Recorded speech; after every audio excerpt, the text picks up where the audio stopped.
വലിയ പയറ്. പിന്നെ ഈ ഓറഞ്ച് ഇന്നാള് മോള് കാണിച്ചില്ലേ? ഓറഞ്ച് അത് വേണ്ട. ഓ ഇതാണ്. ആ ഉണ്ടായിട്ടുണ്ടല്ലോ, നല്ലോണം ഉണ്ടായിട്ടുണ്ട്. കഴിഞ്ഞ വർഷം ബഡ് തൈ മേടിച്ചു വെച്ചാണ്. ഇത് ഈ തമിഴ്നാട്ടിലൊക്കെ ഉണ്ടാന്ന് പറഞ്ഞ ചെറിയ സൈസ് മധുരമുള്ള സൈസ് ഓറഞ്ച് ആണെന്ന് പറയുന്നത്. അങ്ങനെ പറഞ്ഞാണ് ഞാൻ തൈ വാങ്ങിച്ചത്. എനിക്ക് തന്ന അങ്ങനെയാണ്. പക്ഷെ എനിക്കിപ്പോ ഒരു ഡൗട്ട് എന്ന് വെച്ചാൽ ചെറിയ പുളിയുണ്ട്. ഒരെണ്ണം പഴുത്തിട്ടുണ്ടല്ലോ അതിമേല്. അപ്പൊ ഇത് എനിക്ക് തോന്നുന്നത് നീ വെള്ളം കുടിക്കുന്ന മുസമ്പി ആണോ എന്ന് എനിക്കൊരു ഡൗട്ട് ഉണ്ട്. കാരണം ഇങ്ങനെ കൊല്ല കുത്തി ഉണ്ടാവണത് ഉണ്ടോ? ഇത് ഇത്രയും വലിപ്പം വെക്കുന്നുള്ളൂ.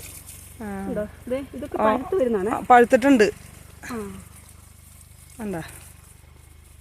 ഇത് പഴുത്തിട്ടുണ്ട്. അപ്പൊ ഇത് എനിക്ക് തോന്നുന്നത് ഓറഞ്ച് ആണോ മുസമ്പി ആണോ എനിക്ക് സംശയമുണ്ട്. എനിക്ക് ഓറഞ്ച് തൈയാന്ന് പറഞ്ഞ് തന്ന അതപ്പോ ഈ ബഡ് തൈ വണ്ടിയിലൊക്കെ കൊണ്ടുവരുന്ന ആൾക്കാർ നമ്മൾ മേടിക്കരുത്.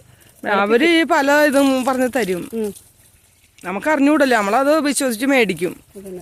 വെച്ചൊക്കെ ഇതുപോലെ കാവലം ഉണ്ടാക്കി എന്തായാലും ഉണ്ടായിട്ടുണ്ട് കേട്ടോ. നന്നായിട്ടുണ്ടായിട്ടുണ്ട്. നന്നായിട്ടുണ്ടായിട്ടുണ്ട്. എപ്പോഴും നമ്മൾ ഇതിനെ സംരക്ഷിക്കുന്നല്ലേ. ഇതിന്റെ ചോട്ടിൽ നിന്ന് ഇങ്ങനെ മാറാണ്ട് കൊച്ചുങ്ങളെ നോക്കണ പോലെ നോക്കിയിട്ടാണ്, അല്ലെങ്കിൽ ഉണ്ടാവുമൊന്നുമില്ല. നമ്മുടെ സന്തോഷം അതാണ് വേണ്ടത്. ചെറുനാരകത്തെ നട്ടിട്ടുണ്ട് 25 മൂടെ. അതെ, താഴോട്ടൊക്കെ നട്ടിട്ടുണ്ട്. കാട് കയറി കിടക്കുവാണ്. അതുപോലെ തന്നെ അവിടെ ഒരു നാരകം അതൊക്കെ കാഴ്ചയാണ്. പിന്നെ ഒരു ഫ്രൂട്ട്സിന്റെ 1-2 തൈ വാങ്ങി വെച്ചിട്ടുണ്ട്. പിന്നെ വിയറ്റ്നായർലിന്റെ 3-4 പ്ലാവും തയ്യ്, പിന്നെ 2-3 റംബൂട്ടാൻ, തെങ്ങിൻ തയ്യ്, ഈ കുല്ലങ്ങമുങ്ങില്ലേ. അപ്പൊ ഭയങ്കര ഒരു കൃഷിക്കാരിയാണ്. കുല്ലങ്ങമുങ്ങില്ലേ, ഈ 50 രൂപ തൈക്ക് അതാണ്ട് 30-40 അങ്ങോട്ട് വാങ്ങിച്ചു വെച്ചു. കഴിഞ്ഞ വർഷം വെച്ചാൽ അതെ പെന്നോളം പൊക്കമായി.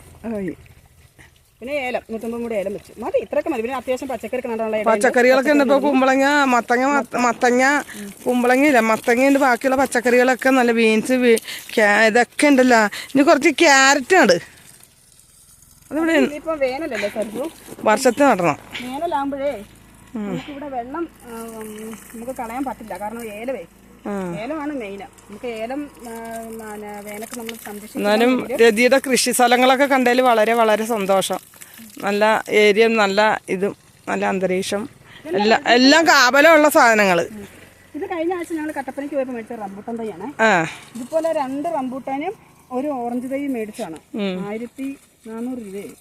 കിട്ടണത് പച്ചക്കറി തോട്ടം ഉണ്ടാക്കാനേ ഉള്ളു. ഇതൊക്കെ വഴുതനത്തൈ നട്ടാക്കുന്ന കരിയാപ്പ്. ഓർമ്മയുണ്ടോ? വീട്ടിൽ നിന്ന് കൊണ്ടുവന്നത്.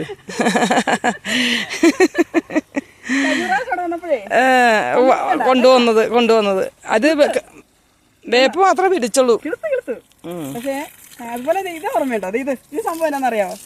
അത് ശംഖുപുഷ്പം അവിടെ കൊണ്ടുവന്ന് കിളിപ്പിച്ചേണ്ട. എന്റെ കയ്യിൽ എന്ത് കിട്ടിയാലും അത് ഞാൻ കിളിപ്പിക്കും. അതാണ് പെണ്ണ്, അതാണ് ഇടുക്കിയിലെ മിടുക്കി. അത് തന്നെ മിടുക്കി. എപ്പോഴും പറയാറുണ്ട്, നിന്റെ കയ്യിൽ നിന്ന് എന്തൊരു സാധനം വലിച്ചെറിഞ്ഞാലും അത് കിളുക്കുന്നു. പണ്ടേ അവിടെയുള്ള ആൾക്കാർ ചിലർ ഞാൻ നട്ടാലെന്താവും? ഈ കുമ്പത്തിലാണ് ഈ ചേനയും ഇതൊക്കെ നടുന്നത്. കുമ്പത്തില്. അപ്പൊ ആ സമയത്ത് ഈ കുഴി എടുത്തിട്ടുണ്ടല്ലോ, എന്റെ കൈ കൊണ്ടൊന്ന് കുഴിയിലേക്ക് ഇറക്കി വെക്കാൻ ചോദിച്ചു ആൾക്കാർ. അത് നല്ലോണം ഉണ്ടാവും. അങ്ങനെ വെച്ച് നാള് കൊണ്ട്. നാളെന്താണ്?